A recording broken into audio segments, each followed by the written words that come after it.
The milk had frozen inside the house. Not in the spring house, not in the barn. Inside, on the shelf nearest the stove, in a room that was supposed to be the warmest place on the property. Ruth Halden stood over it for a long moment before she picked up the pail and turned it upside down, listening to nothing fall out. Her younger daughter was coughing in the next room, not the sharp, dry cough of a cold caught and shaken off in a week, the other kind. The kind that made a mother stop whatever she was doing and count the woodpile in her head instead of finishing her own sentence. Outside, the wind had already changed twice that morning, and it was only November. By the time the real cold came, the kind older ranchers in the valley still describe in careful, lowered voices, the thermometer nailed to the porch post would read 55 degrees below zero. Most families in that stretch of country had one plan for a cold like that: burn everything you own and pray the fire outlasts the night. Ruth had a different plan, and almost no one thought it would work. She was going to build her daughter's sleeping room against the barn wall, not near it, against it, sharing a wall with the animals themselves so that whatever warmth a herd of living, breathing cattle gave off through the night would have somewhere else to go besides straight up into the cold sky. Her neighbor, a rancher who had buried 2 winters worse than anyone cared to remember, told her plainly that it would not work. He was not cruel about it. He had reasons, good ones. The smell, the sickness that could pass from animal to child, the way a shared wall could just as easily let the worst of the barn in as let any warmth out.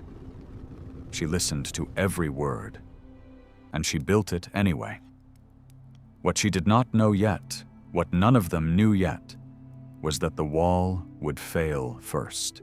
Not once, but in a way that nearly proved her neighbor right. This is the story of what she noticed after that failure, what she changed because of it, and what her daughters were doing on the coldest night of that winter while half the valley sat awake, waiting to hear if the widow on the hill had lost her children to the cold, or found something the rest of them had missed for generations.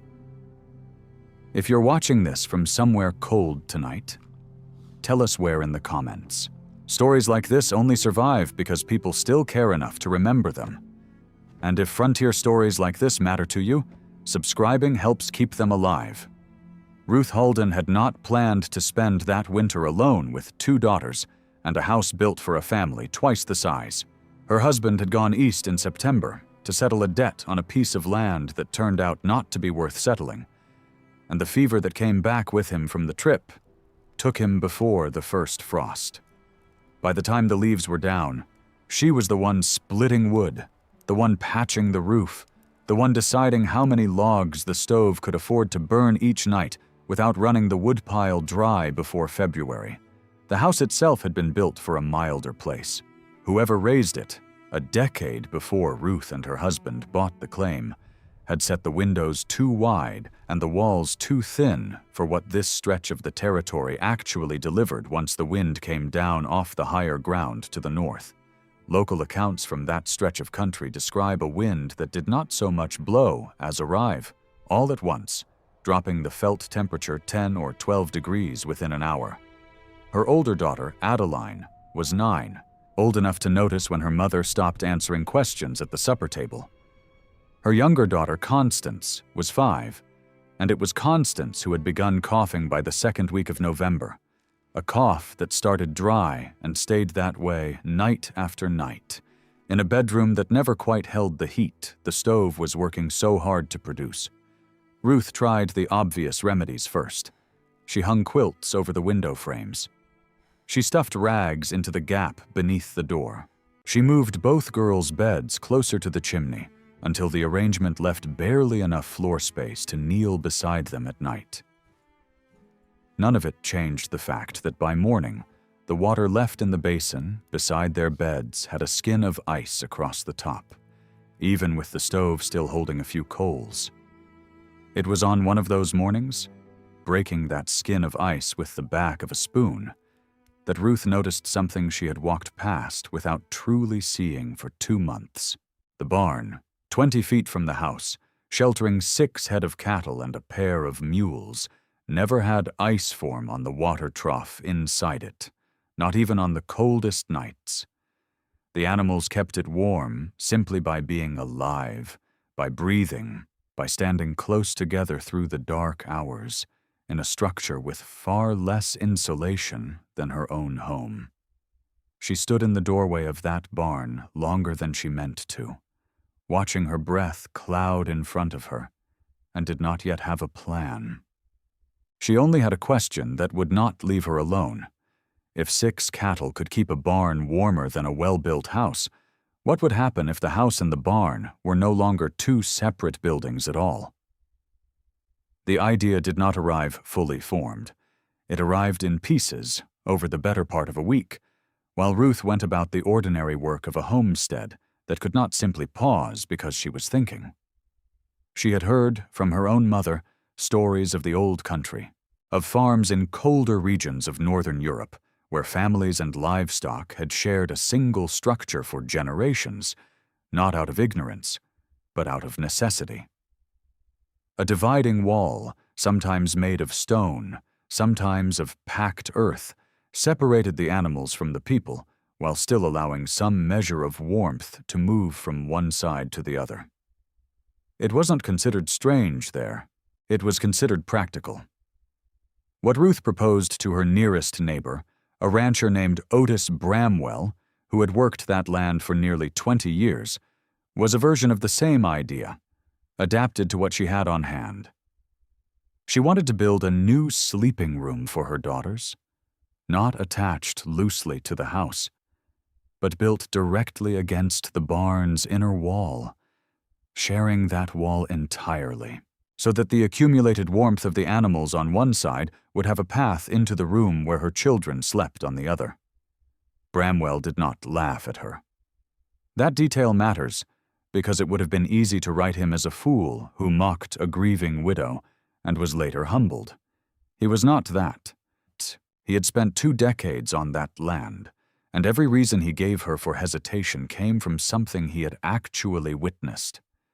He reminded her that barns held moisture, from breath and from waste, and that moisture moving into a room where children slept could bring on the very sickness she was trying to prevent.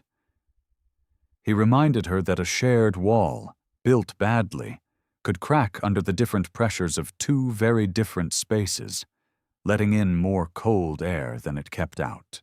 He told her, not unkindly, that he had seen exactly this kind of arrangement fail on a claim 2 valleys over, years earlier, and the family had lost more than they gained. Ruth listened to all of it. She did not have an answer for every objection. What she had was a 5-year-old daughter whose cough had not improved in 9 days, and a stove that was already burning through wood faster than the season allowed for. She thanked Bramwell for his honesty, and told him she intended to build the wall regardless. What she did not tell him, because she had not fully admitted it to herself yet, was that she had no clear idea yet how to solve the problems he had just described. She only knew she could not spend another winter watching ice form beside her daughter's beds, while a barn full of animals stayed warm 20 feet away. Word of Ruth Halden's plan moved through that stretch of the territory, the way most things did in a place with few neighbors and fewer distractions, which is to say, quickly, and with considerable embellishment by the time it reached the far end of the valley. By the 2nd week, the story being told at the general store was not quite the one Ruth had actually set in motion. Some said she intended to move her daughters into the barn itself, sleeping among the cattle. Others said she had lost more than her husband that autumn, and that grief alone explained the decision. A few, more generous, simply said she was desperate. And desperate people try strange things. Not everyone was unkind.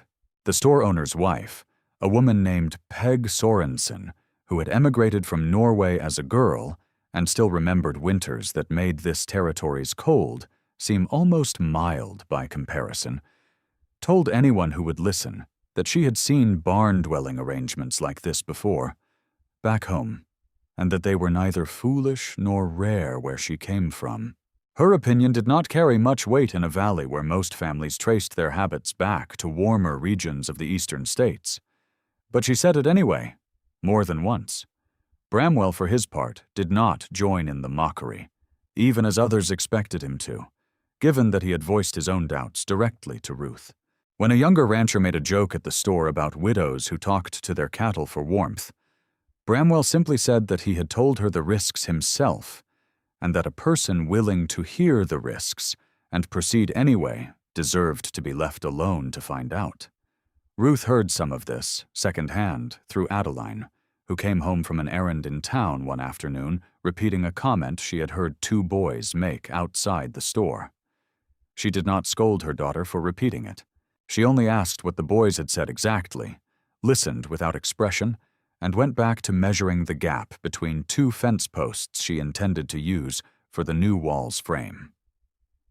What none of them accounted for, not the boys outside the store, not the skeptical ranchers, not even Peg Sorensen with her old country memories, was that Ruth had already begun sketching the wall's design on the back of a ledger page, working out where the shared wall would sit, how thick it needed to be, and where, if anywhere, air might need a way to move between the two sides without carrying sickness with it.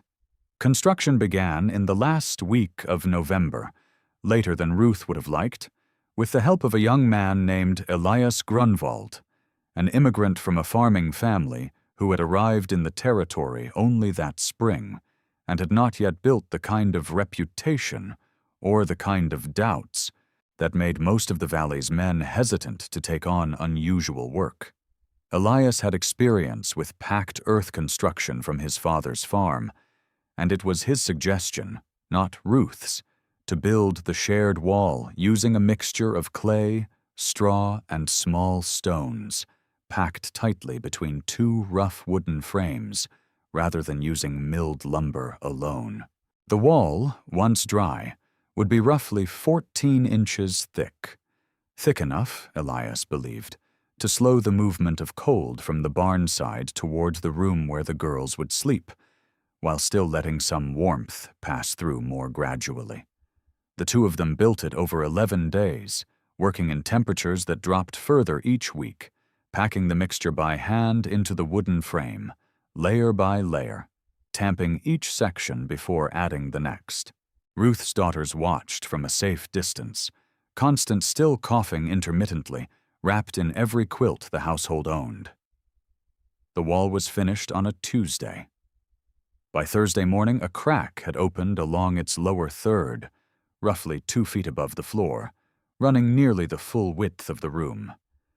Ruth found it before either of the girls woke, tracing the crack with 2 fingers, feeling the draft moving through it, cold and steady, exactly the kind of failure Bramwell had warned her about. The clay mixture had dried unevenly, contracting faster near the floor, where the ground beneath it stayed colder and damper than the upper portion of the wall. She did not tell Elias to tear it down. She sat with the crack for the better part of an afternoon, running her palm along its length, noticing that the draft seemed strongest not at the widest part of the crack, but near one particular corner, where the wall met the original barn structure. It was not a solution yet. It was only a question, the same kind of question that had sent her into the barn doorway weeks earlier. Why had the wall failed there, and only there? And what did that corner know about the cold that the rest of the wall did not? Ruth began sleeping badly that week, though not entirely because of the cold. She had taken to sitting up past midnight with a lantern turned low, watching the barn side of the new wall through a gap Elias had left for a future doorway, trying to understand why the cattle always gathered in the same corner of the barn each night, the same corner where her wall had cracked. It took her 4 nights of watching before she saw it clearly. The cattle were not choosing that corner at random. They were choosing it because it was the one part of the barn sheltered from a draft that moved along the floor, entering through a gap where the barn's original foundation met the hillside behind it. The animals had found, through nothing more than instinct and repetition, the exact spot where cold air was working its way in from below ground level.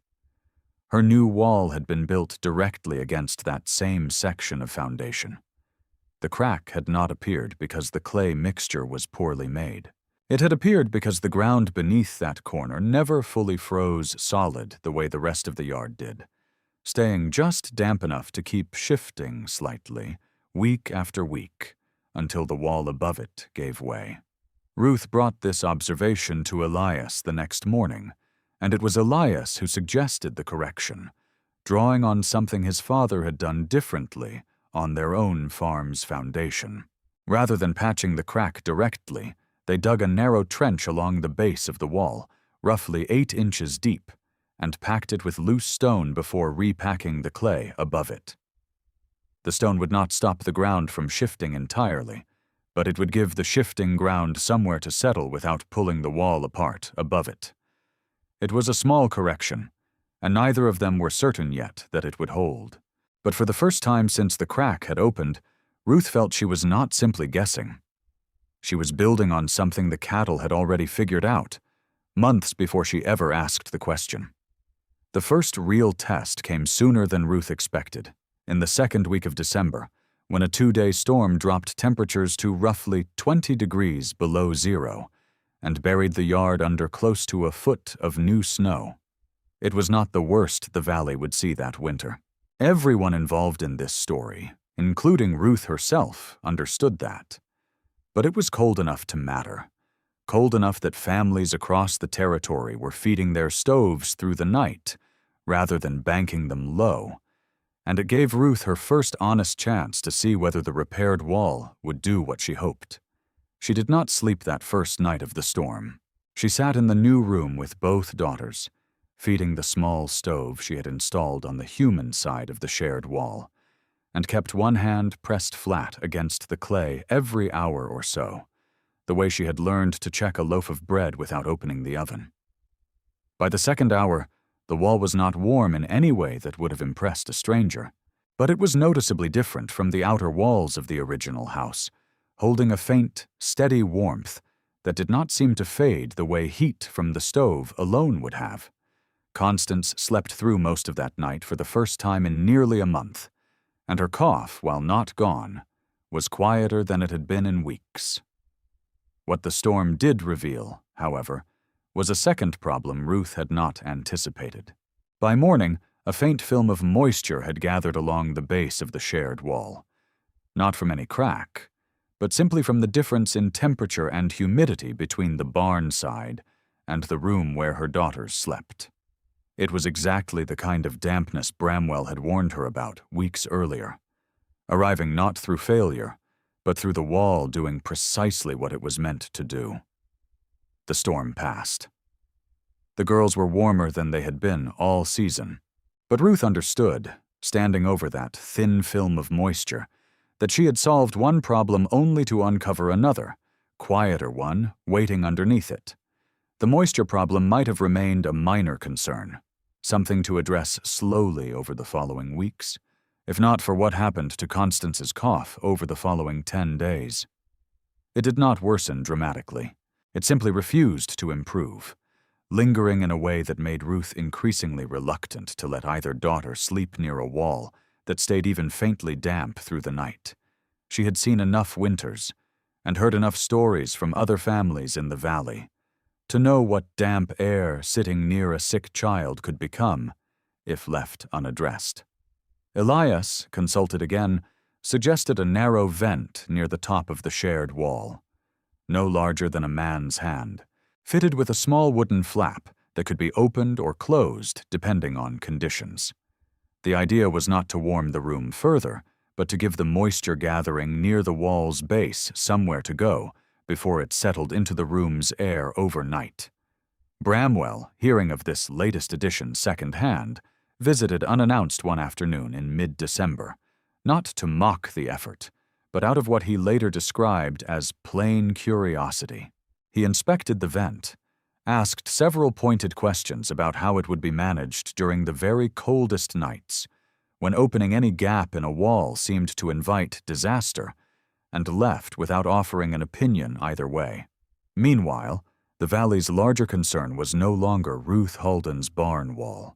Reports had begun arriving from families further north, people who had traveled south ahead of a system building over the plains, describing conditions worse than anything the territory had experienced in almost a decade.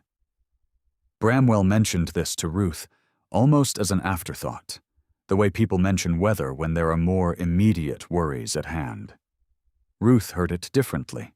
She understood, standing in the doorway between the barn and her daughter's room, that whatever she had built so far was about to be tested by something considerably larger than a 2-day storm in December.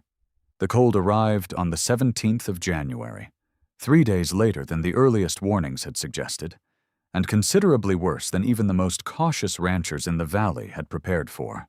By the second night, the thermometer nailed to Ruth's porch post read 55 degrees below zero, a figure that several older residents of the valley would later say they had not seen matched in more than 15 years.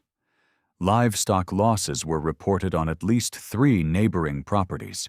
One family, 2 valleys over, abandoned their homestead entirely for the duration of the storm, moving into a relative's cellar rather than risk staying above ground.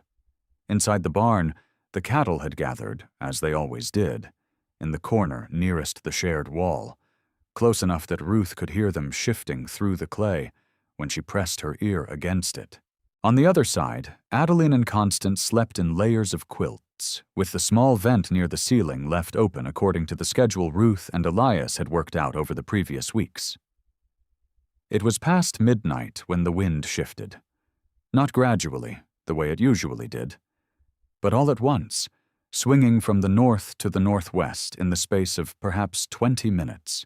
According to Ruth's own later account of that night, the shift mattered because it drove wind directly into the side of the barn that had always been sheltered before, the same corner where the original crack had appeared, now reinforced with stone and repacked clay, but never tested against wind from that particular direction. Ruth woke to the sound of the small wooden vent flap rattling harder than it ever had, and to Constance sitting upright, coughing in a way that sounded sharper than her usual nighttime cough.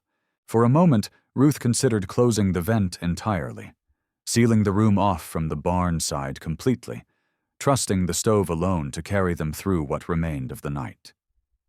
She did not close it.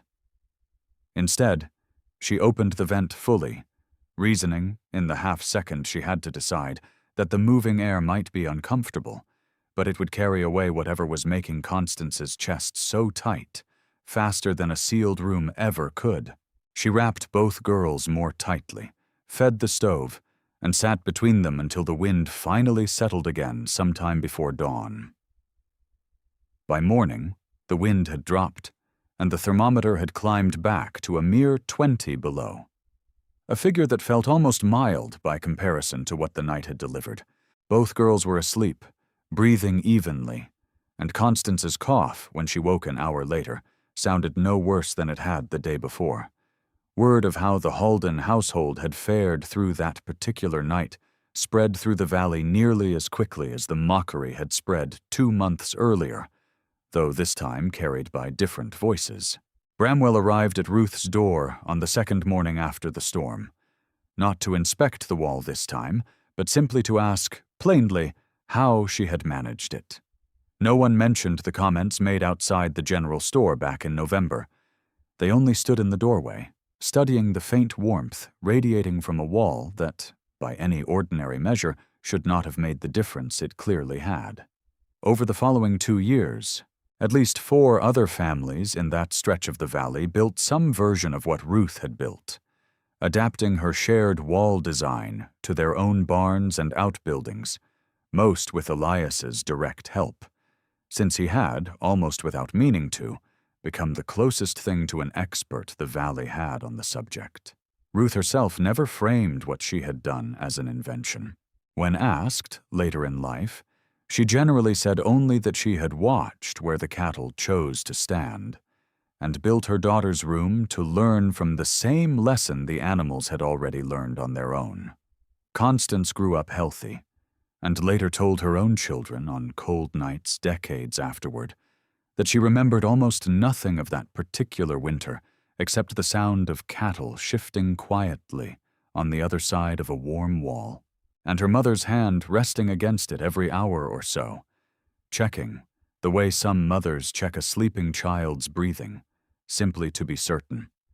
The wall itself did not survive the century. The barn was rebuilt twice, and the house eventually torn down entirely.